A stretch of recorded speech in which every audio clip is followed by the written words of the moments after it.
गणगौर का पर्व चैत्र माह के शुक्ल पक्ष की तृतीया तिथि को मनाया जाता है। मान्यता है कि इस दिन भगवान शिव ने माता पार्वती को और माता पार्वती ने संपूर्ण स्त्रियों को सौभाग्यवती होने का वरदान दिया था।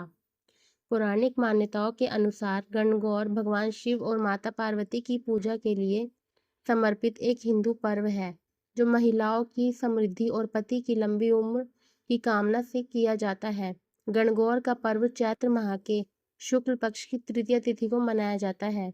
मान्यता है कि इस दिन भगवान शिव ने माता पार्वती को और माता पार्वती ने संपूर्ण स्त्रियों को सौभाग्यवती होने का वरदान दिया था। इस व्रत में कथा का बहुत महत्व है। गणगौर की व्रत कथा इस प्रकार है। शास्त्रों में वर्णित कथा के अनुसार एक बार भगवान शिव, माता पार्वती और नारद मुनि भ्रमण पर निकले। सभी एक गांव में पहुंचे। जब इस बात की जानकारी गांव वालों को लगी तो गांव की संपन्न और समृद्ध महिलाएं तरह तरह के स्वादिष्ट पकवान बनाने की तैयारी में जुट गईं, ताकि प्रभु अच्छा भोजन ग्रहण कर सकें। वहीं गरीब परिवारों की महिलाएं पहले से ही उनके पास जो भी साधन थे उनको अर्पित करने के लिए पहुंच गईं। ऐसे में उनकी भक्ति भाव से प्रसन्न होकर माता पार्वती ने उन सभी महिलाओं पर सुहाग रस छिड़क दिया। फिर थोड़ी देर में संपन्न परिवार की महिलाएं तरह तरह के मिष्ठान और पकवान लेकर वहां पहुंची, लेकिन माता के पास उनको देने के लिए कुछ नहीं बचा। इस पर भगवान शिव ने माता पार्वती से कहा कि अब आपके पास इन्हें देने के लिए कुछ नहीं बचा, क्योंकि आपने सारा आशीर्वाद गरीब महिलाओं को दे दिया। ऐसे में अब आप क्या करेंगी? तब माता पार्वती ने अपनी उंगली चीर कर छींटों से उन महिलाओं को अपना आशीर्वाद दिया। इसी दिन चैत्र मास की शुक्ल तृतीया का दिन था।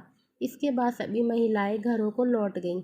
इसके बाद माता पार्वती ने नदी के तट पर स्नान कर बालू से महादेव की मूर्ति बनाकर उनका पूजन किया। फिर बालू के पकवान बनाकर ही भगवान शिव को भोग लगाया और बालू के 2 कणों को प्रसाद रूप में ग्रहण कर भगवान शिव के पास वापस लौट आई। यह सभी बातें भगवान शिव जानते थे, फिर भी माता पार्वती को छेड़ने के लिए पूछा कि स्नान करने में बहुत देर लगा दी। तब माता ने कहा कि मायके वाले मिल गए थे, जिसके कारण इतनी देर हो गई। फिर भगवान शिव ने माता पार्वती से पूछा कि आपके पास तो कुछ था भी नहीं, स्नान के बाद प्रसाद में क्या लिया? इसके जवाब में माता ने कहा कि भाई और भावज ने दूध भात बना रखा था, उसी को ग्रहण कर सीधे आपके पास आई हूँ। फिर भगवान शिव ने भाई भावज के यहाँ चलने को कही, ताकि उनके यहाँ बने दूध भात का स्वाद चख सके। तब माता ने अपने को संकट में फंसे देख मन ही मन भगवान शिव को याद कर अपनी लाज रखने की कहा। इसके बाद नारद मुनि को साथ लेते हुए तीनों लोग नदी तट की तरफ चल दिए। वहां पहुंचकर देखा कि यह एक महल बना हुआ है, जहां पर खूब आवभगत हुई।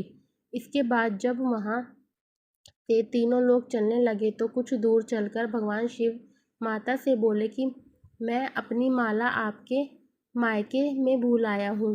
माता पार्वती के कहने पर नारद जी वहां से माला लेने के लिए उस जगह दोबारा गए तो वहां पहुंचकर हैरान रह गए, क्योंकि उस जगह चारों तरफ सन्नाटे के अलावा कुछ भी नहीं था। पर उन्हें भगवान शिव की रुद्राक्ष की माला दिखाई दी। उसे लेकर वे लौट आए और भगवान शिव को सारी बातें बताईं। तब भगवान शिव ने कहा कि यह सारी माया देवी पार्वती की थी। वे अपने पूजन को गुप्त रखना चाहती थी, इसलिए उन्होंने झूठ बोला और अपने सत्य के बल पर यह माया रच दी। तब नारद जी ने देवी माता से कहा कि माँ, आप सौभाग्यवती और आदिशक्ति हैं। ऐसे में गुप्त रूप से की गई पूजा ही अधिक शक्तिशाली और सार्थक होती है। तभी से जो स्त्रियां इसी तरह गुप्त रूप से पूजन कर मंगल कामना करेंगी, महादेव की कृपा से उनकी मनोकामनाएं जरूर पूरी होंगी। इस कथा के चलते तभी से गणगौर उपवास को महिलाएं अपने पति से छिपाए हुए करती हैं। बोलिए गौरी शंकर भगवान की जय।